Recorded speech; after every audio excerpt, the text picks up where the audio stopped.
പ്രിയപ്പെട്ടവരെ, സമസ്ത സമ്മേളനത്തിൻ്റെ ഭാഗമായി നടക്കുന്ന ഗ്ലോബൽ എക്സ്പോ അതൊരു അത്ഭുത കാഴ്ചയാണ് എന്ന കാര്യത്തിൽ ഒരു തർക്കവുമില്ല. ഞാനിപ്പോൾ നിൽക്കുന്നത് ഗ്ലോബൽ എക്സ്പോ നടക്കുന്ന പവലിയനുകളുടെ മുൻപിലാണ് ഞാൻ നിൽക്കുന്നത്. അവസാനവട്ട മിനുക്ക് പണികളിൽ അത് ഏർപ്പെട്ടുകൊണ്ടിരിക്കുകയാണ്.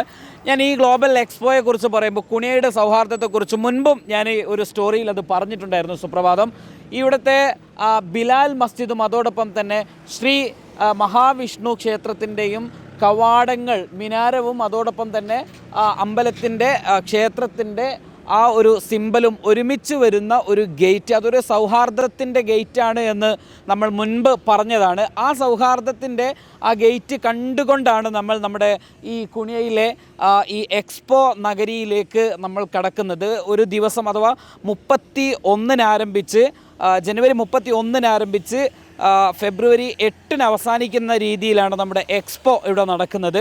31-ഉം ജനുവരി 1-ഉം ഇത് സ്ത്രീകൾക്ക് വേണ്ടിയിട്ടാണ് പ്രത്യേകമായിട്ടും ഇവിടെ സജ്ജീകരിച്ചിരിക്കുന്നത്.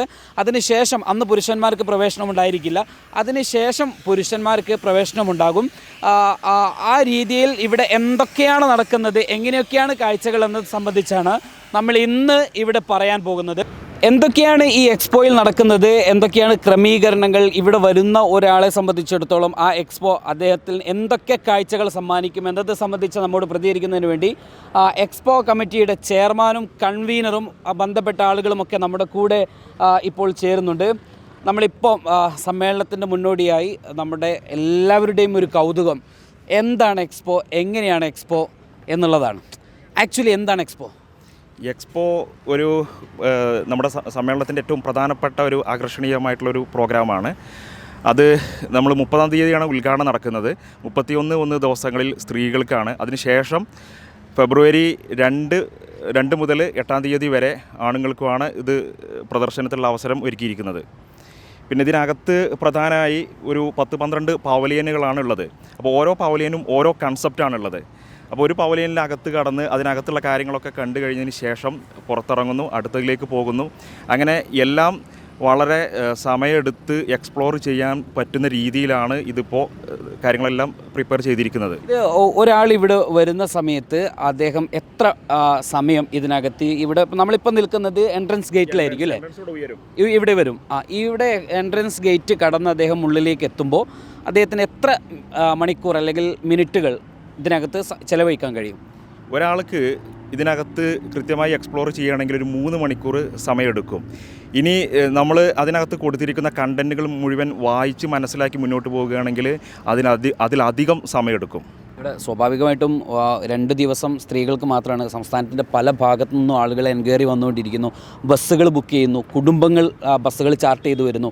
അപ്പം ഈ 2 ദിവസം സ്ത്രീകളും അതോടൊപ്പം തന്നെ മറ്റ് 2-ാം തീയതി മുതൽ 8-ാം തീയതി വരെ പുരുഷന്മാർക്കും ഒരു ദിവസം എത്ര പേരെ നമുക്ക് ഉൾക്കൊള്ളിക്കാൻ കഴിയും? അങ്ങനെ അധികം ആളുകൾ വന്നു കഴിഞ്ഞാൽ അവർ എക്സ്പ്ലോർ ചെയ്യുന്നതിൻ്റെ സമയത്ത് എങ്ങനെ ക്രമീകരിക്കപ്പെടും? നിലവിൽ നമ്മൾ എക്സ്പെക്റ്റ് ചെയ്യുന്നത് ഒരു ദിവസം 10,000 പേരെയാണ്. ടോട്ടൽ നമ്മൾ ഏകദേശം ഒരു 1 lakh ആളുകളെ നമ്മൾ പ്രതീക്ഷിക്കുന്നുണ്ട്. ആ രീതിയിലുള്ള സൗകര്യങ്ങളുണ്ട്, ഇൻഫ്രാസ്ട്രക്ചർ ഉണ്ട്. നമ്മുടെ ഭാഗത്തുനിന്നുള്ള എല്ലാ തരത്തിലുള്ള പ്രിപ്പറേഷനും മുന്നൊരുക്കങ്ങളും ഇവിടെ നടത്തിയിട്ടുണ്ട്. അതുമായി ബന്ധപ്പെട്ട് നമുക്ക് ഈ ഒരു ഗ്രൗണ്ടും അതിൻ്റെ ഒരു റിയാലിറ്റിയും കുറിച്ച് പറയുമ്പോൾ നമ്മൾ ഏകദേശം എത്ര ഏക്കർ? 3.5 ഏക്കർ അല്ലേ? ഇതിനകത്ത് കൃത്യമായിട്ട് ഈ പവലിയനുകൾ ഉൾക്കൊള്ളുന്നത് കൃത്യമായിട്ട് 3.5 ഏക്കർ സ്ഥലത്താണ്. പിന്നീട് അതിനപ്പുറത്ത് പാർക്കിംഗ് ഉണ്ട്. ഏകദേശം ഒരു 5.5 ഏക്കർ സ്ഥലം, ഒരു 6 ഏക്കറിനടുത്തൊക്കെ ഇത് ടോട്ടലി വരും. അതിൻ്റെ കൂടെ നമ്മുടെ ഇതിൻ്റെ ചെയർമാൻ ഹാഷിം ദാരിമി നമ്മുടെ കൂടെയുണ്ട്. ഉസ്താദേ, ഈ ഒരു എക്സ്പോയ്ക്ക് വേണ്ടിയുള്ള ഒരുക്കങ്ങളൊക്കെ അവസാന ഘട്ടത്തിലേക്ക് എത്തിയിട്ടുണ്ടോ? ഇതിൻ്റെ ഒരുക്കങ്ങൾ അവസാന ഘട്ടത്തിലേക്ക് എത്തിക്കൊണ്ടിരിക്കുകയാണ്. കൂടുതൽ ആർട്ട് ആയതുകൊണ്ട് ഒരുപാട് ജോലികളുണ്ട്. ഏകദേശം 26-ാം തീയതി 27-ാം തീയതി ആകുമ്പോൾ ഇത് ഏകദേശം ഫിനിഷ് വർക്കിലേക്ക് എത്തുമെന്നുള്ളൊരു പ്രതീക്ഷയിലാണുള്ളത്. 28, 29 തീയതികളിലായിക്കൊണ്ട് ഇതിൻ്റെ എല്ലാ വർക്കുകളും ഫിനിഷായിക്കൊണ്ട് 30-ാം തീയതിയിലേക്കുള്ള ഉദ്ഘാടനത്തിന് വേണ്ടി റെഡിയാകും എന്നുള്ള ഒരു രൂപത്തിലാണ് ഇപ്പോൾ പണികളൊക്കെ നീങ്ങിക്കൊണ്ടിരിക്കുന്നത്. നമ്മളിതിൻ്റെ ഈ വീഡിയോ ഒരു ഇൻഫർമേഷനായിട്ട് കൂടി നമുക്കിതിനെ മാറ്റേണ്ടതുണ്ട്. അപ്പോൾ നമ്മളിവിടെ ബസ്സിനെ കുറിച്ചാണ് നമ്മൾ പറയുന്നത്. ഇവിടെ വന്ന വാഹനങ്ങൾ, വരുന്ന ആളുകൾ, ബസ് ഉണ്ടാകും, കാറുണ്ടാകും, വരുന്ന ആളുകൾ, ഇതിപ്പോൾ ഒരു ഹൈവേയുടെ സമാന്തര പാതയാണിത്. അപ്പോൾ ഇവിടെ നമുക്ക് പാർക്കിങ്ങിന് ഓപ്ഷൻ ഇല്ല. എവിടെയാണ് നമ്മൾ പാർക്ക് ചെയ്യേണ്ടത്? മംഗലാപുരത്ത് നിന്ന് വരുന്ന ആളുകളും കോഴിക്കോട് അല്ലെങ്കിൽ മലപ്പുറം ഭാഗത്തു നിന്നൊക്കെ വരുന്ന ആളുകളുടെ വാഹനങ്ങൾ ഇവിടെ ഇറക്കി, ഇതിൻ്റെ മുൻപിൽ ഇറക്കി എവിടേക്കാണ് പോകേണ്ടത്? ആളുകൾക്ക് പ്രത്യേകിച്ച് സ്ത്രീകളൊക്കെ ആകുമ്പോൾ ദൂരെ സ്ഥലത്ത് നിർത്തി ഇങ്ങോട്ട് നടന്നു വരൽ പ്രയാസമായിരിക്കും. അപ്പോൾ അതുകൊണ്ട് തന്നെ അവരുടെ വാഹനങ്ങൾ ഇവിടെയാണ് ഈ ഒരു ഭാഗത്താണ് നിർത്തേണ്ടത്. ഇതിൻ്റെ മുൻവശത്ത് അതിനുള്ള സൗകര്യങ്ങളുണ്ട്. ഇവിടെ നിർത്തിയതിന് ശേഷം വാഹനം ഈ ഒരു റോഡിലൂടെ പോയി കഴിഞ്ഞാൽ പിറകു വശത്താണ് ഈ പാർക്കിങ്ങിന് ബസ്സായാലും മറ്റു വാഹനങ്ങളായാലും അതെല്ലാം പാർക്ക് ചെയ്യാനുള്ള സൗകര്യം ഏർപ്പാടാക്കിയിരിക്കുന്നത്. ഇവരുടെ എൻട്രൻസ് വരുന്നത് ഈ ഭാഗത്തായിരിക്കും അല്ലേ? അതെ, ഈ ഭാഗത്തായിരിക്കും. ഇവിടെയാണ് കൃത്യമായി നമ്മുടെ ഒരു കവാടം വരുന്നത്. അപ്പോൾ ഈ ഒരു സ്ഥലങ്ങളൊക്കെ നമുക്ക് ആളുകളെ ഇറക്കാനും അതുമായി ബന്ധപ്പെട്ട കാര്യങ്ങൾക്കൊക്കെ ഉപയോഗിക്കാൻ കഴിയും. ഇപ്പോൾ ടിക്കറ്റ് ബുക്ക് ചെയ്യുന്ന ഓൺലൈനായിട്ട് ബുക്ക് ചെയ്യുന്ന ആളുകളുണ്ടാകും. അവർ ടിക്കറ്റ് ഇവിടെ സ്പോട്ട് ടിക്കറ്റ് ചെയ്യുന്ന സംവിധാനമുണ്ടോ? ടിക്കറ്റ് ഓൺലൈനായിട്ട് ബുക്ക് ചെയ്തിട്ട് തന്നെ അവർ വരണോ? അതിനകത്ത് ഈ ടിക്കറ്റ് ബുക്കിംഗാണ് നിലവിലിപ്പോൾ നമ്മൾ പ്രോത്സാഹിപ്പിക്കുന്നത്. അതിൻ്റെ പ്രധാനപ്പെട്ട വിഷയം എന്ന് വെച്ച് കഴിഞ്ഞാൽ രണ്ട് കാര്യമാണ്. ഒന്ന്, ഇവിടെ നല്ല വെയിലാണ്, ഇവിടെ ചിലപ്പോൾ കാറ്റുണ്ടാകും. അപ്പോൾ ഈ ആളുകൾ ഈ ഒരു വെയിലത്ത് അവർ കഷ്ടപ്പെട്ട് ക്യൂ നിൽക്കുന്നത് ഒഴിവാക്കാൻ വേണ്ടിയിട്ടാണ് ഒന്നാമത്തെ കാര്യം. രണ്ടാമത്തെ കാര്യം എന്ന് വെച്ച് കഴിഞ്ഞാൽ നമുക്ക് കൃത്യമായി പ്രിപ്പറേഷൻ നടത്തണമെങ്കിൽ ഒരു നേരത്തെ ബുക്ക് ചെയ്ത് കഴിഞ്ഞാൽ സ്ലോട്ട് നമുക്ക് കൃത്യമായിട്ട് അലോട്ട് ചെയ്ത് കൊടുക്കാൻ കഴിയും. നമുക്കൊരു പ്രിപ്പറേഷന് വേണ്ടി കൂടിയാണ് നേരത്തെ രജിസ്ട്രേഷൻ ക്ഷണിക്കുന്നത്. മാത്രമല്ല ഈ നമ്മൾ ഇപ്പോൾ ഒരുപക്ഷെ നമ്മൾ നിലവിൽ നിശ്ചയിച്ചിരിക്കുന്ന സ്ലോട്ട് കംപ്ലീറ്റ് ആയി കഴിഞ്ഞാൽ ഒരു ദിവസം ഒരു സമയം ഇത്രയും നമുക്ക് ഒരു കൃത്യമായൊരു പ്ലാൻ ഉണ്ട്, ഒരു നമ്പറുണ്ട്. ആ നമ്പർ ഇതിനകത്ത് കയറാനും ഇതിനകത്ത് ടോട്ടലി എൻഗേജ് ചെയ്യാൻ പറ്റുന്ന ആളുകളുടെ നമ്പറുണ്ട്. അപ്പോൾ അത് കംപ്ലീറ്റ് ആയിക്കഴിഞ്ഞാൽ പിന്നീട് നമുക്ക് സ്ലോട്ട് അത് കംപ്ലീറ്റ് ആകും. അപ്പോൾ ചിലപ്പോൾ നമുക്ക് ഇവിടെ വന്ന് സ്പോട്ടിൽ ടിക്കറ്റ് കൊടുക്കാൻ ചിലപ്പോൾ പ്രയാസമായിരിക്കാം. അതുകൊണ്ട് തന്നെ നമ്മൾ പ്രോത്സാഹിപ്പിക്കുന്നത് രജിസ്ട്രേഷനാണ്, ഓൺലൈൻ രജിസ്ട്രേഷൻ ബുക്കിംഗാണ് നമ്മൾ പ്രോത്സാഹിപ്പിക്കുന്നത്. ഈ 10,000-ൻ്റെ പുറത്തേക്ക് ഓൺലൈൻ രജിസ്ട്രേഷൻ പോയി കഴിഞ്ഞാലുള്ള പ്രോസസ്സ് എന്താണ്? ഇവിടെ സ്പോട്ട് ബുക്കിംഗ് ഇല്ലാത്തൊരു സാഹചര്യം വരികയാണെങ്കിൽ അപ്പോൾ അവർ നേരത്തെ ബസ്സൊക്കെ ബുക്ക് ചെയ്ത ആളുകളായിരിക്കും. ഇപ്പോൾ 2-ാം തീയതിക്ക് ബസ് ബുക്ക് ചെയ്ത ആളുകളുണ്ടാവും. അവർക്ക് 1-ാം തീയതി ആയിരിക്കും ഓൺലൈനിൽ ഇത് കൊടുക്കുന്നത്, സ്പേസ് കൊടുക്കുന്നത്. 1-ാം തീയതി എത്തണം അങ്ങനെ ഉണ്ടാവുമോ? അല്ലെങ്കിൽ അവരുടെ ഇഷ്ടത്തിനനുസരിച്ച് ഡേറ്റ് തീരുമാനിക്കാനുള്ള സാഹചര്യം ഉണ്ടാവുമോ? ബുക്ക് ചെയ്യുമ്പോൾ കൃത്യമായി അവർക്ക് സമയം സെലക്ട് ചെയ്യാം, ദിവസം സെലക്ട് ചെയ്യാം. ആ ഒരു ദിവസം എന്തായാലും ആ ദിവസം തന്നെ അവർ വരേണ്ടതുണ്ട്. പിന്നെ സമയം ചിലപ്പോൾ പല കാരണങ്ങളാൽ ചിലപ്പോൾ അങ്ങോട്ടോ ഇങ്ങോട്ടോ ആവാം. പക്ഷേ ഇത് വളരെ പ്രധാനപ്പെട്ട ഒരു കാര്യമാണ്. നിങ്ങൾ ഏത് ഡേറ്റിനാണോ ബുക്ക് ചെയ്യുന്നത് ആ ഡേറ്റിന് തന്നെ എത്താൻ നിർബന്ധമായിട്ടും ശ്രമിക്കണം. Yes, okay. സമയം എന്ന് പറയുന്നത് പിന്നീട് നമുക്ക് അഡ്ജസ്റ്റ് ചെയ്യാം. അതേസമയം തന്നെ നമ്മളിപ്പോൾ കാണുന്നത് 10,000 പേരെയാണ് ഒരു ദിവസം കാണുന്നത്. അപ്പോൾ അതിലധികം വന്നു കഴിഞ്ഞാൽ എന്ത് എന്നുള്ള കാര്യം നമുക്ക് ആ സമയത്ത് ആലോചിക്കേണ്ടുന്നൊരു കാര്യമാണ്. ബുക്കിങ്ങോ അതല്ലെങ്കിൽ ഇവിടെ ഫിസിക്കലായിട്ട് ആളുകൾ ഇവിടെ ഡയറക്റ്റായിട്ട് വന്ന് സ്പോട്ടിൽ ടിക്കറ്റ് എടുക്കേണ്ടുന്നൊരു സാഹചര്യം ഉണ്ടായിക്കഴിഞ്ഞാൽ അത് ആലോചിക്കേണ്ടുന്നൊരു വിഷയമാണ്, എങ്ങനെ മാനേജ് ചെയ്യണം എന്നുള്ളത്. ഇനി അവർ ഇവിടെ വരുന്നു. ഇപ്പോൾ ടിക്കറ്റ് ബുക്ക് ചെയ്ത ആളുകൾക്ക് എങ്ങനെയാണ് അവരുടെ എൻട്രൻസ് ഉള്ളത്? അവരുടെ പ്രവേശനം എങ്ങനെയാണ്? അവരുടെ QR കോഡോ എന്താണത്? QR കോഡ് ഉണ്ട്. ഇവിടെ പ്രധാനമായി 2 എൻട്രി ഉണ്ടാവും. 2 കവാടത്തിനകത്ത് 2 എൻട്രൻസ് ഉണ്ടാകും. പിന്നെ 2 കൗണ്ടർ ഉണ്ടാകും. 2 സൈഡിലും കൗണ്ടർ ഉണ്ടാകും. ഇവിടെ ഇതിനകത്ത് QR കോഡ് ഉപയോഗിച്ച് അവർ അത് അകത്ത് കയറുന്നു. അകത്ത് കയറി കഴിഞ്ഞാൽ പിന്നീട് നമ്മൾ ഇവിടെ ഒരു ലോബി ഉണ്ട്, ഇവിടെ ഒരു പവലിയൻ ഉണ്ട്. നമുക്ക് ഒന്നാം കൂടെ നടക്കാം. ഓക്കെ, ഇത് ഇപ്പോൾ നമ്മളിപ്പോൾ പ്രവേശന കവാടം കഴിഞ്ഞ് മുന്നോട്ട് പോവാണ്. ഇങ്ങനെയാണ് ആളുകൾ പോകേണ്ടത്. ഇവിടുത്തെ കൗണ്ടറിലോ അല്ലെങ്കിൽ QR കോഡ് സ്കാനറോ ചെയ്തിട്ട് അകത്തേക്ക് പ്രവേശിക്കണം. ഓക്കെ, ഇത് അകത്തേക്ക് കയറിക്കഴിഞ്ഞാൽ ഇതിനകത്ത് ഈ ഒരു സെറ്റപ്പിനകത്ത് ഒരു 200 പേർക്ക് ഇരിക്കാവുന്ന ഒരു സൗകര്യമാണ് ഉള്ളത്. ഇവിടെ ഒരു സ്റ്റേജ് ഉണ്ടാകും. ഇവിടെ ഒരു 10 മിനിറ്റിൻ്റെ ഒരു വീഡിയോ ഒരു പ്രസൻറ്റേഷന് ഉണ്ടാകും. ആ വീഡിയോ ഇവിടുത്തെ എന്താണ് എന്നാണോ അല്ലെങ്കിൽ ഇതിൻ്റെ ഒരു ഓറിയൻറ്റേഷൻ, അതായത് ഇത് കാണാൻ പോകുന്ന ആളുകൾക്കുള്ളൊരു ഓറിയൻറ്റേഷൻ ഉണ്ടാകും. അത് കഴിഞ്ഞാൽ ഇതിൻ്റെ പ്രധാനപ്പെട്ട ഒരു ലക്ഷ്യം എന്ന് വെച്ച് കഴിഞ്ഞാൽ ഇവിടെ ഒരു ക്രൗഡ് മാനേജ്മെൻറ്റിനുള്ള ഒരു സിസ്റ്റമാണിത്. അതായത് ഇതിനകത്ത് ഒരു അറ്റ് എ ടൈം എത്ര പേർക്ക് ഇതിനകത്ത് എൻഗേജ് ചെയ്യാം എന്നുള്ളൊരു കണക്കൊക്കെ കൃത്യമായിട്ട് നമ്മുടെ മുൻപിലുണ്ട്. അപ്പോൾ വല്ലാതെ ക്രൗഡ് അതിനകത്ത് ഉണ്ടാകുമ്പോൾ ഈ ടോട്ടലി ഇത് മാനേജ് ചെയ്യാനുള്ള ഒരു സിസ്റ്റമാണ് ഈ ഒരു ലോബി എന്ന് പറയുന്നത്. ഇപ്പോൾ ഇവിടെ വരുന്ന ഒരാൾ അയാൾക്ക് ഇവിടെ നടക്കുന്നത് ഇപ്പോൾ ഇതിൻ്റെ ഒരു നമ്മൾ ഒന്നാമത്തെ ഇവിടെ നിന്നുള്ള നിർദ്ദേശം ഉൾപ്പെടെ ഏറ്റവും അവസാനം എല്ലാം കണ്ടു കഴിഞ്ഞ് 3 മണിക്കൂർ ചിലവഴിച്ച് പുറത്തേക്ക് അയാൾ പോകുമ്പോൾ അയാൾക്ക് എന്താണ് ഒരു കാഴ്ച എന്നതിനപ്പുറത്തേക്ക് ഒരു അറിവും അദ്ദേഹത്തിൻ്റെ ജീവിതത്തിലൊക്കെ ഉണ്ടാകേണ്ട ചില മാറ്റങ്ങളൊക്കെ ഒരുപാട് അറിവുകൾ ഇതിനകത്തുള്ളത്. ഇതിൻ്റെ ഒരു പ്രത്യേകത എന്ന് പറയുന്നത് എനിക്ക് തോന്നുന്നത് നമ്മൾ നിരവധി എക്സ്പോകൾ കണ്ടിട്ടുണ്ട്. അതുപോലെ ആ തരത്തിലുള്ള പലതരത്തിലുള്ള രീതികളും കണ്ടിട്ടുണ്ട്. പക്ഷേ അതിൽ നിന്നൊക്കെ വ്യത്യസ്തമായിട്ടുള്ള ഒരു സ്വഭാവം എന്ന് പറയുന്നത് ഓരോ പവലിയനും വ്യത്യസ്തമായ ഇൻഫർമേഷൻ കൈമാറുന്നുണ്ട്. അതോടൊപ്പം തന്നെ പല ഫീലിംഗ് കൈമാറുന്നുണ്ട്, എക്സ്പീരിയൻസ് കൈമാറുന്നുണ്ട്. പലതരത്തിൽ എക്സ്പ്ലോർ ചെയ്യാൻ കഴിയുന്ന രീതിയിലാണ് ഇതിൻ്റെ ഓരോ പവലിയനും എന്നതാണ് ഇതിൻ്റെ ഏറ്റവും പ്രധാനപ്പെട്ട കാര്യം. അപ്പം ഒരാൾ ഇവിടെ വന്ന് കഴിഞ്ഞാൽ അദ്ദേഹത്തിന് അതൊരു ഫീൽ മനസ്സിൽ തീർച്ചയായിട്ടും. ഇനി ഇവിടെ നിന്ന് ഈ ഇവരുടെ ഒരു ഇൻഫർമേഷൻ വിദ്യാർത്ഥി വരികയാണെങ്കിൽ ആ ചരിത്ര വിദ്യാർത്ഥിക്കുള്ള കാര്യങ്ങൾ കണ്ടൻറ്റ് ഇതിനകത്തുണ്ട്. ഇനി അതല്ല ഒരു വളരെ സാധാരണക്കാരനായ ഒരാൾ വരികയാണെങ്കിൽ ഒരു വിശ്വാസി എന്ന നിലയിൽ അവർക്ക് ലഭിക്കാവുന്ന ഒട്ടനേകം ഫീലിങ്സ് ഇതിനകത്തുണ്ട്. വിദ്യാർത്ഥി വരികയാണെങ്കിൽ, അധ്യാപകൻ വരികയാണെങ്കിൽ, സമൂഹത്തിലെ ഏത് വിഭാഗം, ഏത് തരത്തിലുള്ള ആളുകൾ വരികയാണെങ്കിലും അവർക്ക് കൃത്യമായിട്ട് എക്സ്പ്ലോർ ചെയ്യാൻ കഴിയുന്ന കാര്യങ്ങൾ ഇതിനകത്തുണ്ട്. ഇതിലിപ്പോൾ നമ്മൾ തന്നെ പറയുകയാണെങ്കിൽ ഇത് മറ്റ് എക്സ്പോകളെ കമ്പയർ ചെയ്യുമ്പം ഇതിനെ എങ്ങനെ വേറിട്ട് നിൽക്കും? ഇതിൽ ഒന്ന്, നമ്മൾ ഈ എക്സ്പോ നടത്തുന്നത് തന്നെ ഏറ്റവും ഒരു വലിയ ചരിത്ര സംഗമത്തിൻ്റെ ഭാഗമായിട്ടാണ്. അത് ഏറ്റവും പ്രധാനപ്പെട്ട ഒരു കാര്യം എന്ന് കഴിഞ്ഞാൽ കേരളത്തിലെ ഒരു ഏറ്റവും പ്രധാനപ്പെട്ട ഒരു ഉലമ സംഘടന അതിൻ്റെ ഒരു 100 വർഷം ആഘോഷിക്കുന്നൊരു സന്ദർഭമാണ്. അപ്പോൾ അത് മുന്നോട്ട് വെച്ച ആശയങ്ങളുണ്ട്. ഈ 100 വർഷത്തിനിടയിൽ അത് ഉയർത്തിപ്പിടിച്ച ഒട്ടനേകം കാര്യങ്ങളുണ്ട്. അതിന് ഏറ്റവും വലിയ അത് എങ്ങനെയാണ് ലോകത്തിൻ്റെ മുൻപിൽ അവതരിപ്പിക്കുന്നത് എന്നാണ് ഈ എക്സ്പോ കാണിച്ചു തരുന്നത്. ഓക്കെ, നമ്മളിനി ഈ പവലിയൻ കഴിഞ്ഞു. ഇനി നേരെ നമ്മൾ ചെല്ലുന്നത് ഇസ്ലാമിക് ഗോൾഡൻ ഏജ് എന്ന് പറയുന്ന. അതിന് മുൻപ് ഒരു കാര്യം, പ്രധാനപ്പെട്ട ഒരു കാര്യം, ഇവിടെ വലിയൊരു ബോർഡ് കാണാൻ പറ്റും. അതായത് വരക്കൽ തങ്ങളുടെ ഒരു ഫോട്ടോയും വരക്കൽ തങ്ങളെക്കുറിച്ചുള്ള കാര്യങ്ങളും ഇതിനകത്ത് കാണാൻ പറ്റും. അപ്പോൾ അത് ഇതിനകത്ത് നിന്ന് പുറത്തിറങ്ങിക്കഴിഞ്ഞാൽ ഒരാൾ ആദ്യം കാണുന്നത് അതാണ്. ഇതിൽ തുടക്കം തീർച്ചയായും നമ്മുടെ തുടക്കവും എക്സ്പോയുടെ തുടക്കവും വരക്കൽ തങ്ങളിൽ നിന്നാണ്. അതും കണ്ടായിരിക്കും അടുത്ത സെക്ഷനിലേക്ക് പോകും അല്ലേ? പിന്നെ ഫസ്റ്റ് വരുന്നത് ഇസ്ലാമിക് ഗോൾഡൻ ഏജ്. എന്താണ് അതിൻ്റെ ഒരു ആശയം പറയുന്നത്? എന്താണ് അതിൻ്റെ ഒരു ആശയം എന്ന് പറയുന്നത്, ഈ ഒരു കവാടം അത് ഇവിടെ വർക്ക് നടക്കുന്നത് കൊണ്ട് തന്നെ അത് പൂർണ്ണമായിട്ടും ഇപ്പോൾ നമ്മൾ കാണിക്കേണ്ടതില്ല എന്ന് തോന്നുന്നു.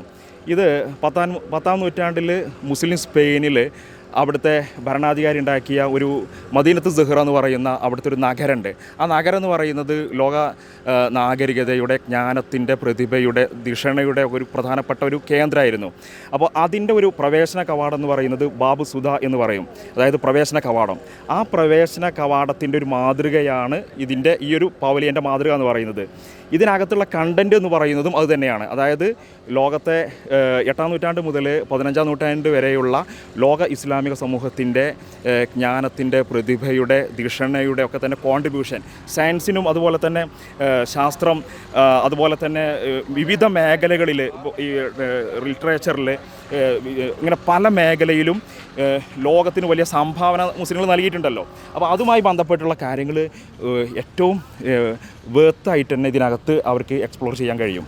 നമ്മൾ ഇതിനകത്തും ഫുള്ള് നമ്മൾ കാണിക്കുന്നില്ല എങ്കിൽ പോലും ഇവിടെ നിർമ്മാണ പ്രവർത്തനങ്ങളൊക്കെ ഇവിടെ നടന്നുകൊണ്ടിരിക്കുന്നുണ്ട്. ഇതൊക്കെ നമ്മളിപ്പോൾ കാണുന്ന പോലെ, ഞാനിപ്പോൾ നിങ്ങൾക്ക് ഈ ദൃശ്യങ്ങളിൽ എന്താണോ കാണുന്നത് അതുപോലെ ആയിരിക്കില്ല 31-ന് അല്ലേ? തീർച്ചയായിട്ടും ഈ ഒരു സൈഡിൽ നിന്നാണ് നമ്മുടെ ഒരു കൺസെപ്റ്റ് ആരംഭിക്കുക.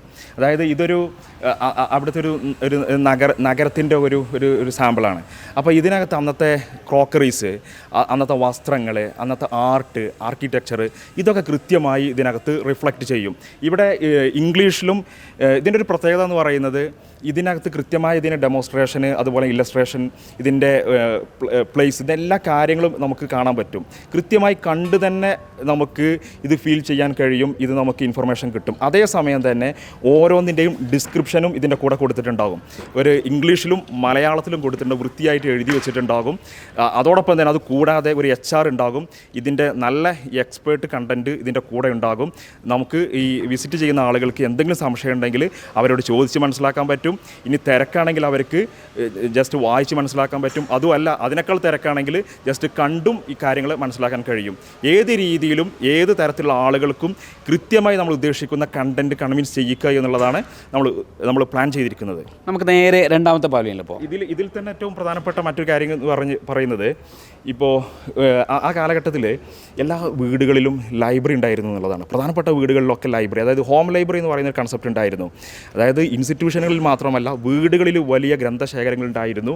അപ്പോൾ അത് കൃത്യമായി പറയുന്ന ഒരു കാര്യമാണ് അപ്പുറത്തുള്ളത്. പിന്നെ അന്നത്തെ മിനിയേച്ചറുകൾ അതിനപ്പുറത്ത് പറയുന്നുണ്ട്. അതോടൊപ്പം തന്നെ 5 ക്യൂബിക്കിൾസ് നമുക്കവിടെ കാണാൻ പറ്റും. അതിൽ ഓരോന്നും ആ കാലഘട്ടത്തിൽ മാത്തമാറ്റിക്സിലെ, ആൽക്കെമിയിലെ, കെമിസ്ട്രിയിലെ, ഫിസിക്സിലെ, ഇങ്ങനെ എൻജിനീയറിങ്ങിലെ അതുപോലെ ട്രാൻസ്ലേഷനിലെ ഈ മേഖലയിലൊക്കെ പ്രധാനപ്പെട്ട ആളുകൾ, സംഭാവനകൾ, കോൺട്രിബ്യൂഷന് ഇതൊക്കെ കൃത്യമായിട്ട് അതിനകത്ത് പ്ലേസ് ചെയ്തിട്ടുണ്ടാകും. പിന്നെ വാട്ടർ വീൽ ഉണ്ടാകും. ഇപ്പുറത്ത് അന്നത്തെ ബോട്ടാണിക്കൽ ഗാർഡന്, അതായത് അന്നത്തെ മുസ്ലിം സയൻറ്റിസ്റ്റുകൾ ലോകത്തിന് സംഭാവന ചെയ്ത, അവർ കണ്ടെത്തിയ ബോട്ടണിയുമായി ബന്ധപ്പെട്ട ഇൻഫർമേഷൻസൊക്കെ അവർക്ക് നമ്മളിങ്ങനെ ഡീപ്പായിട്ട് പറഞ്ഞാലൊരു പക്ഷേ അതിൻ്റെ ഒരു ക്യൂരിയോസിറ്റി ആളുകൾക്ക് നഷ്ടപ്പെടുമോ എന്നുള്ളൊരു പറഞ്ഞാലും അത് കാണുമ്പോൾ അതിനപ്പുറത്തുണ്ട് എന്ന് അവർക്ക് മനസ്സിലാവും. അപ്പം നമ്മളിനി രണ്ടാമത്തെ പവലിയനിലേക്ക് നമുക്ക് പോകാം. ഞാൻ അതിൻ്റെ രണ്ടാമത്തെ പവലിയനിലേക്ക് എത്തുന്നതിൻ്റെ മുൻപൊരു കാര്യം, ഇത് ഇങ്ങനെ ഒരു 10-11 പവലിയൻ നമ്മളിങ്ങനെ സജ്ജീകരിക്കുന്നു, എല്ലാം റിസർച്ചബിളാണ്. അപ്പം അത് ഇത് കാണേണ്ട ഒരു കാര്യം എന്ന് വെച്ച് കഴിഞ്ഞാൽ ഇത് ഒരു കൃത്യമായി പറഞ്ഞു കഴിഞ്ഞാൽ 2025 ജൂൺ മുതലാണ് ഇതിൻ്റെ ഒരു റിസർച്ച് തുടങ്ങുന്നത്. അതായത് ഒരു 6-7 മാസം മുൻപ് ഇത് റിസർച്ച് തുടങ്ങുന്നു. വലിയൊരു ടീം ഇതിൻ്റെ പിന്നിൽ പ്രവർത്തിച്ചിട്ടുണ്ട്. വലിയ സ്കോളേഴ്സ് ഇതിനകത്തുണ്ട്, സ്റ്റുഡൻസ് ഉണ്ട്. ഇങ്ങനെ വലിയൊരു ടീമിൻ്റെ ഒരു അധ്വാനം, അവരുടെ പലതരത്തിലുള്ള വർക്ക്ഷോപ്പുകൾ നടത്തി അതിൽ നിന്ന് ഉരുതിരിഞ്ഞ ആശയമുണ്ട്. അത് നമ്മുടെ പ്രധാനപ്പെട്ട ലീഡേഴ്സിന് സമർപ്പിച്ചു. വീണ്ടും അവർ പറഞ്ഞ ഭേദഗതികളുണ്ട്. അങ്ങനെ പലതരത്തിലുള്ള ഇടപെടലുകളും ചർച്ചകളും വർക്ക്ഷോപ്പൊക്കെ നടത്തി രൂപപ്പെട്ട ഒരു ആശയമാണിത്. വലിയൊരു വിഭാഗത്തിൻ്റെ അധ്വാനത്തിന് പിന്നിലുണ്ട്. യെസ്, തൊട്ടപ്പുറത്തൊക്കെ ഇതുമായിട്ട് ബന്ധപ്പെട്ട പവലിയനാണ് ഇവിടെ ഉയർന്നു വെച്ച് കഴിഞ്ഞാൽ, ഇപ്പോൾ നമ്മൾ ആദ്യം ഗോൾഡൻ ഏജ് എന്ന് പറയുന്ന ഒരു കൺസെപ്റ്റിലേക്ക് വന്നു, ലോക ഇസ്ലാമിക നാഗരികതയിൽ നിന്ന് തുടങ്ങി. രണ്ടാമത് നമ്മൾ കേരളത്തിലേക്ക് വരികയാണ്.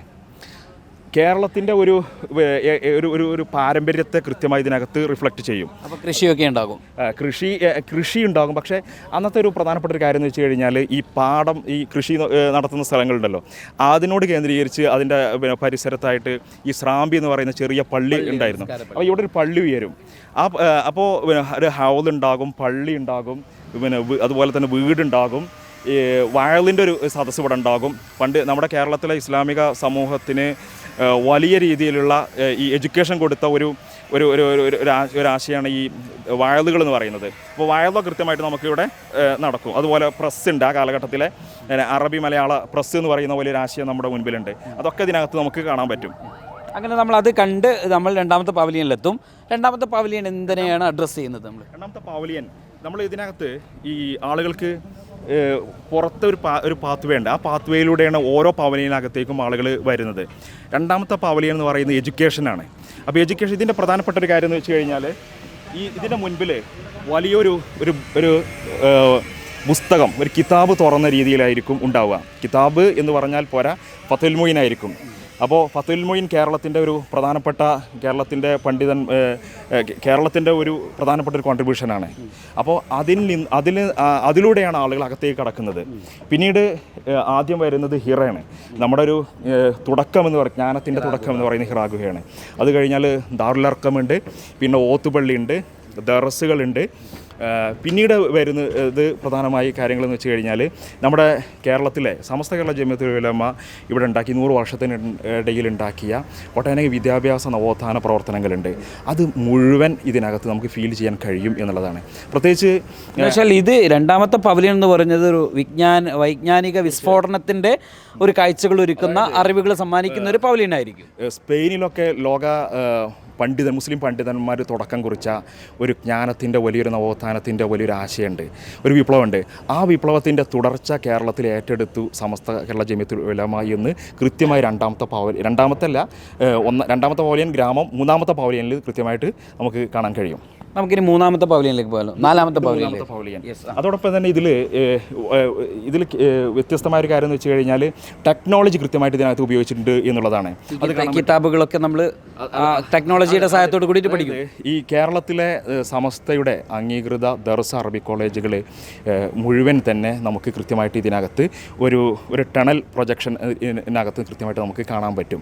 അതായത് നമ്മുടെ സമസ്തയുടെ ഏറ്റവും പ്രധാനപ്പെട്ട സ്ഥാപനം, ഒരു ആദ്യത്തെ ബിരുദ സ്ഥാപനം എന്ന് പറയുന്നത് പട്ടിക്കാട് ജാമിയ നൂരിയ, അതിൻ്റെ ഒരു കവാടം അതിൻ്റെ പശ്ചാത്തലത്തിൽ ഉണ്ടാവും. ആ പശ്ചാത്തലത്തിൽ കേരളത്തിലെ നമ്മുടെ നിലവിലെ മുഴുവൻ ഇൻസ്റ്റിറ്റ്യൂഷൻസും അതിനകത്ത് നമുക്ക് ഫീൽ ചെയ്യും. ഇത് നാലാമത്തെ പവലിയൻ, വിദ്യാഭ്യാസ ബോർഡ്. നാലാമത്തെ പവലിയൻ എന്ന് പറഞ്ഞൂടാ, ഇതിൻ്റെ ഒരു അനുബന്ധമായിട്ടുള്ളൊരു പവലിയൻ എന്നേ പറയാൻ പറ്റുള്ളൂ. അതായത് അപ്പോൾ മനസ്സിലാക്കേണ്ട ഒരു കാര്യം, ഈ ഒരു അഡീഷണൽ ആയിട്ടുള്ള ഒരു പാവലിയൻ തന്നെ ഒരു മെയിൻ പാവലിയൻ്റെ വലുപ്പമുണ്ട്, സ്ക്വയർ ഫീറ്റ് ഉണ്ട് എന്നുള്ളതാണ് പ്രധാനപ്പെട്ട ഒരു കാര്യം. അതായത് എഡ്യൂക്കേഷൻ പാവലിയൻ്റെ ഒരു തുടർച്ചയാണ്. അതായത് എഡ്യൂക്കേഷൻ്റെ ആ ഒരു മൂവ്മെൻറ്റ് തുടർച്ചയാണ് സമസ്ത കേരള ഇസ്ലാമിക വിദ്യാഭ്യാസ ബോർഡ് എന്ന് പറയുന്നത്. അപ്പോൾ വിദ്യാഭ്യാസ ബോർഡിനെ കുറിച്ചുള്ള കാര്യങ്ങൾ ഇതിനകത്തുണ്ട്. വിദ്യാഭ്യാസ ബോർഡിൻ്റെ ഔദ്യോഗികമായിട്ടുള്ള 5 സംവിധാനങ്ങളുണ്ട്. Al-Bir, Azmi, Faleela, SNEC, learning. അപ്പോൾ അത് ഇതിനകത്ത് കാണാൻ പറ്റും. അതോടൊപ്പം തന്നെ സംസ്ഥയുടെ പ്രധാനപ്പെട്ട മറ്റൊരു സംവിധാനമാണ് ട്രെൻഡ് എന്ന് പറയുന്നത്. ട്രെൻഡിൻ്റെ സംവിധാനവും ഇതിനകത്ത് കൃത്യമായിട്ട് പ്രസൻറ്റ് ചെയ്യും. ഇവിടെ വലിയൊരു കവാടം, അവിടെ കഅബ നമ്മൾ കാണുന്നു. ഇതിനകത്ത് ഇത് എത്രാമത്തെ സ്റ്റാളാണ്? നാലാമത്തെ സ്റ്റാളാണ്. അപ്പം ഇതിനകത്ത് എന്തായിരിക്കും? ഇത് ഇപ്പം നിലവിൽ നമ്മൾ ഈ പറയുന്ന പവലിയനൊക്കെ കൃത്യമായ ഇൻഫർമേഷനാണ്. അത് നമ്മുടെ ഒരു ഹിസ്റ്ററിയാണ്, നമ്മുടെ ഒരു പ്രസൻറ്റാണ്, നമ്മൾ നടത്തിയ മുന്നോട്ട് വെച്ച നവോത്ഥാന പ്രവർത്തനങ്ങളാണ് ഇതിനകത്ത് കാണിക്കുന്നത്. ഈ 4ാമത്തെ പവലിയൻ എന്ന് പറയുന്നത് അതിൽ നിന്നൊക്കെ വ്യത്യസ്തമായിട്ടുള്ള ഒരു കണ്ടൻറ്റാണ് ഇതിനകത്ത് പ്രസൻറ്റ് ചെയ്യുന്നത്. അതായത് ഇബാദാത്ത് എന്നാണ് ഇതിനെക്കുറിച്ച്, അതായത് ഈ ഒരു പവലിയനെ നമ്മൾ വിളിക്കുന്നത് സ്പിരിച്വാലിറ്റി ആൻഡ് പ്രാക്ടീസസ് എന്ന് നമ്മൾ ഇതിനെ പരിചയപ്പെടുത്തുന്നു. അതായത് മനുഷ്യന് ഒരു വിശ്വാസി എന്ന നിലയിൽ നമുക്കുണ്ടായിരിക്കേണ്ട കുറേ ബോധ്യങ്ങളുണ്ട്, ഫീലിങ്ങുകളുണ്ട്, തോന്നലുകളുണ്ട്, തീരുമാനങ്ങളുണ്ട്. നമ്മൾ ഒരു തീരുമാനം എടുക്കേണ്ടതുണ്ട്. അപ്പോൾ അങ്ങനെ ഒരു വിശ്വാസിയെ മാനസികമായി വിശ്വാസപരമായി തീരുമാനം എടുപ്പിക്കാൻ കഴിയുന്ന രീതിയിലുള്ള ഒരു കണ്ടൻറ്റാണ് ഇതിനകത്ത് പ്രസൻറ്റ് ചെയ്യുന്നത്. ജസ്റ്റ് ഒന്ന് പോയി നോക്കാം. ഇതിപ്പോൾ 4ാമത്തെ പവലിയൻ. എനിക്ക് തോന്നുന്നു ഈ വൈജ്ഞാനിക വിസ്ഫോടനങ്ങളൊക്കെ കണ്ട് തോന്നുന്നു നമ്മുടെ ഒരു എക്സ്പോ കാണുന്നത് മാത്രമല്ല, ഒരു പക്ഷേ നമ്മളെ കരയിപ്പിക്കുന്ന ഒരു സ്റ്റാള്, അല്ലെങ്കിൽ നമ്മളെ ചിന്തിപ്പിക്കുന്നതെന്ന് പറയാം അല്ലേ, അത് ഇതായിരിക്കും. ഈ ഒരു പവലിയൻ്റെ ഒരു ആശയം ചർച്ച ചെയ്യുന്ന സമയത്ത് ഇപ്പോൾ ഈ ചർച്ചയിൽ വലിയൊരു ടീം ഈ ഒരു ചർച്ചയുടെ ഭാഗമായിട്ടുണ്ട്. ഇപ്പോൾ SV മുഹമ്മദ് അലി മാഷ്, അതുപോലെ ഹക്കീം ഫൈസി, ഇങ്ങനെ പിന്നെ ഷംസുദ്ദീൻ മാസ്റ്റർ, മജീദ് പറവണ്ണ, ഫരീദ് റഹ്മാനി, ഇങ്ങനെ വലിയൊരു ടീം. ഇനി വിട്ടുപോയ പേരുകൾ ഉണ്ടാകും. നമ്മുടെ ഒരുപാട് റിസോഴ്സസ് നമ്മൾ ഇതിനകത്തുണ്ട്. അപ്പോൾ SV മാഷ് പറഞ്ഞൊരു കാര്യം എന്ന് വെച്ച് കഴിഞ്ഞാൽ, നമ്മൾ ആദ്യം കണ്ടിരുന്നത് ഖബർ കൊണ്ട് അവസാനിക്കുക എന്നുള്ളതായിരുന്നു. നമ്മുടെ ജീവിതം അങ്ങനെയാണല്ലോ, നമ്മൾ തുടങ്ങി അവസാനിക്കുന്ന ഖബറിലാണല്ലോ. പക്ഷേ മാഷ് പറഞ്ഞു നമുക്ക് ഖബറിൽ നിന്ന് തുടങ്ങാമെന്ന് പറഞ്ഞു. കാരണം ഖബറിനെക്കുറിച്ചുള്ള ഒരു ചിന്തയിൽ നിന്നാണ് നമ്മുടെ മറ്റു ഇബാദാത്തിലേക്ക് പോകേണ്ടത് എന്നുള്ള ഒരു ആശയത്തിൽ നിന്നാണ് നമ്മൾ ഖബറിൽ നിന്ന് ഇവിടെ തുടങ്ങിയത്. ഇവിടെ ഇത് കണ്ടു കഴിയുമ്പം നമ്മളിങ്ങനെ നമ്മുടെ മനസ്സൊക്കെ ഇങ്ങനെ ഒന്ന് ഇത്രയും കാലം ജീവിച്ച കാലത്ത് ഒരു തിരുത്തലിനൊക്കെ ഉള്ള ഒരു വേദിയായിട്ട് ഇത് മാറും. തീർച്ചയായും. അതോടൊപ്പം തന്നെ ഇതിനകത്ത് അവസാനത്തെ ഒരു ഭാഗം എന്ന് പറയുന്നത് കൃത്യമായ ആളുകളുടെ ഒരു മനപരിവർത്തനത്തിന് വേദിയാകുന്ന രീതിയിലാണ് ഇതിനകത്ത് കാര്യങ്ങൾ കൃത്യമായിട്ട് പ്രസൻറ്റ് ചെയ്യുന്നത്. ഇവിടെ നിങ്ങളുടെ സ്റ്റാൾ ഇവിടെ സുപ്രഭാതത്തിൻ്റെ VR ടെക്നിക്കൽ സുപ്രഭാതത്തിൻ്റെ വലിയൊരു പേജ്, ഒരു പത്രം ഇതിൻ്റെ കവാടായിട്ട് വരും. പിന്നെ അതിൻ്റെ ഹിസ്റ്ററിയും അതിൻ്റെ വർത്തമാനവും അതിൻ്റെ മറ്റു കാര്യങ്ങളും ഫോട്ടോസും കാര്യങ്ങളൊക്കെ ഉണ്ടാകും. പിന്നെ VR ഇതിനകത്ത് വരും. എന്ന് വെച്ചാൽ നമ്മൾ ഇതൊക്കെ കണ്ട് നമ്മളൊരു VR ടെക്നോളജി പ്രകാരം 20 പേർക്ക് ഒരേ സമയം തന്നെ നമ്മളിങ്ങനെ മറ്റൊരു ലോകത്തിലൂടെ സഞ്ചരിക്കുന്ന ഒരു ദൃശ്യവിസ്മയമാണ് സുപ്രഭാതം ഒരുക്കുന്നത്. എന്തായാലും അത് അനുഭവിച്ചറിയാം, നമ്മൾ തന്നെ അത് പറയുന്നില്ല. ടെക്നോളജിയുടെ ഏറ്റവും അഡ്വാൻസ്ഡ് ആയ രൂപങ്ങളെല്ലാം ഇതിനകത്ത് ഉപയോഗിച്ചിട്ടുണ്ട് എന്നുള്ളതാണ് ഏറ്റവും പ്രധാനപ്പെട്ട കാര്യം. അതോടൊപ്പം ഇവിടെ ഒരു ഓപ്പൺ സ്റ്റേജ് വരുന്നുണ്ട് ഈ ഭാഗത്ത്. അത് നമ്മുടെ ഒരു 9ാമത്തെ പവലിയനാണ്. അതായത് ഇത് നമ്മൾ നമ്പർ കൊടുത്തിരിക്കുന്നത് 9 എന്നുള്ളതാണ്. അതിൻ്റെ പ്രധാനപ്പെട്ട ഒരു കാര്യം എന്ന് വെച്ച് കഴിഞ്ഞാൽ എല്ലാ ദിവസവും വൈകുന്നേരം 4 മണി മുതൽ 5 മണി വരെ ഇവിടെ വ്യത്യസ്ത വിഷയങ്ങളിലെ പാനൽ ഡിസ്കഷൻ നടക്കും. 5 മണി മുതൽ രാത്രി 10 മണി വരെ, ആണുങ്ങൾക്കുള്ള ദിവസം 10 മണി വരെയാണ്. ബാക്കിയുള്ള സ്ത്രീകളുടെ ദിവസം എന്ന് പറയുന്നത് വൈകുന്നേരം ഒരു മഗ്‌രിബോട് കൂടി അവസാനിക്കും. അപ്പോൾ ആ ദിവസങ്ങളിൽ 5 മണി മുതൽ രാത്രി 10 മണി വരെ ഇവിടെ വ്യത്യസ്ത കൾച്ചറൽ പ്രോഗ്രാമുകൾ നടക്കും.